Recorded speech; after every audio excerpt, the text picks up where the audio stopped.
At kahit saan namin pwede yan, kahit na yan ay Pasig. And elsewhere. And elsewhere. Ano nga ba ang ibig sabihin ng elsewhere sa warrant of arrest na ipinakita ni General Torre? Tama kaya ang ginawang pag-serve ng warrant of arrest ng PNP? Normally nga, ang warrant of arrest, sinaserve yan, gadakipin yung tao kasi nakita nyo na dun sa lugar. Ngayon na nga ako nakakita no more than 24 hours, nagsaserve pa rin sila ng arrest warrant. At dagdag pa riyan, okay lang bang mabaliwala ang mga karapatan ng tao sa pagpapatupad ng batas? The warrant usually is open basta kung saan ninyo mahanap yung tao. Yun nga lang, the issue here and the reason tumatanggi si Attorney Torreon is because there is a right to the security and sanctity of your domicile. Hindi po ganong kadali. And so therefore, yung kumbaga, you're violating the privacy of persons. So the court will have to weigh ano yung mas matimbang dyan. Yung pag-violate ng domicile o yung pag-serve ng warrant na wala namang kasiguruhan kung andun yung tao at hindi po specifically nakalagay yung lugar na yon. Pero bakit kaya pinipilit ng PNP ang pag-serve ng warrant of arrest kahit na hindi naman nakikita ang mga subject ng warrant? Ano ang motibo sa likod ng ganitong desisyon? Unusual dito and well, dapat nga ina-archive na yung kaso. It's something I think that they are truly against. Na natatakot sila na dahil nga hindi nila mahanap because of their own failure. Okay, I see this, it is not, I cannot ascribe a fault on the part of KOJC kasi wala po akong nakikitang ebidensya na tinatago si Pastor. But what I see here is a failure of intelligence on the part of the PNP. And we're talking about intelligence in both senses of the word, ha? It's a failure to, di ba? Failure of investigation. Failure that hindi kayo marunong mag-imbestiga, hindi kayo marunong maghanap ng ebidensya. Huwag naman kayong mag-violate ng karapatan ng ibang tao. And then suddenly somebody gets this genius idea that he's under a pile of concrete. Pero nadidetect nila yung heartbeat. Sige, okay, I admit that science fiction can come into play in here. Pero they have no standard of reasonableness. Right now, even the heartbeat, they're not even sure about that one.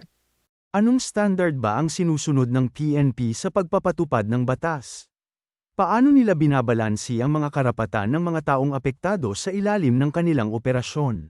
There's a standard that we usually use into areas kung saan merong nagsaserve ng warrants or nagsumusunod ng orders of the court. And the standard is reasonableness.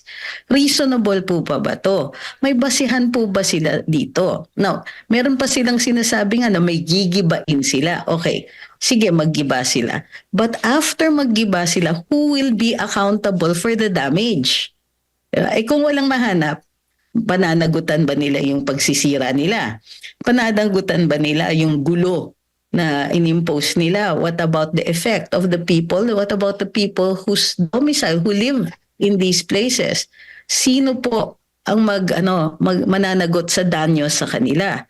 So I think that the PNP should keep this in mind, at particularly si General Torre.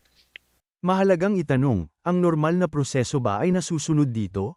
Paano ang epekto sa mga tao na hindi naman kasali sa kaso pero apektado ng operasyon? Ang normal nangyayari po after hindi ma-serve ng warrant and even if several times hindi ma-serve ng warrant, i-archive yung kaso. Kasi nga hindi dumadating yung yung akusado. So kumbaga matutulog yung kaso. I mean, of course they can still serve the warrant later on, but the standard will be again reasonableness. Reasonable ba yung araw-araw mong binubulabog o linggo mo binubulabog?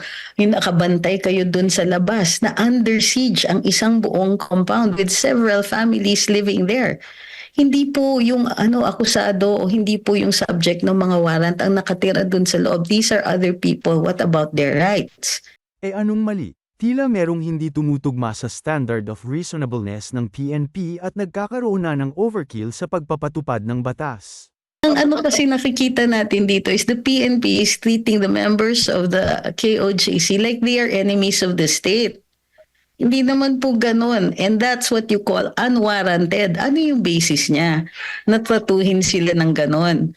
Ano yung basis nila na pagdudahan sila na tinatago nila si Pastor Quiboloy or any of the persons subject of the warrant of arrest? I think that the reason rin na maraming nakikiisa ngayon sa mga kasapi ng KOJC is kasi napaka-blatant ng paglalabag sa karapatan ng mga tao dito. And I think that that's something that General Torres should keep in mind. Matapos ang lahat ng ito, heto ang isang tanong, ano nga ba ang tunay na nakalagay sa batas tungkol sa pagseserve ng warrant of arrest? Saan po kayong nakakita na ang arrest warrant ay gagawing isang lisensya para i-search lahat ng properties, lahat ng buildings po ng KOJC? Wala po yan sa batas. At saka, ang arrest warrant po ay nakadirect po sa tao, hindi po sa properties. Ano ang masasabi ninyo sa mga paglabag na ito sa batas? I-share ang inyong opinyon sa comment section sa ibaba.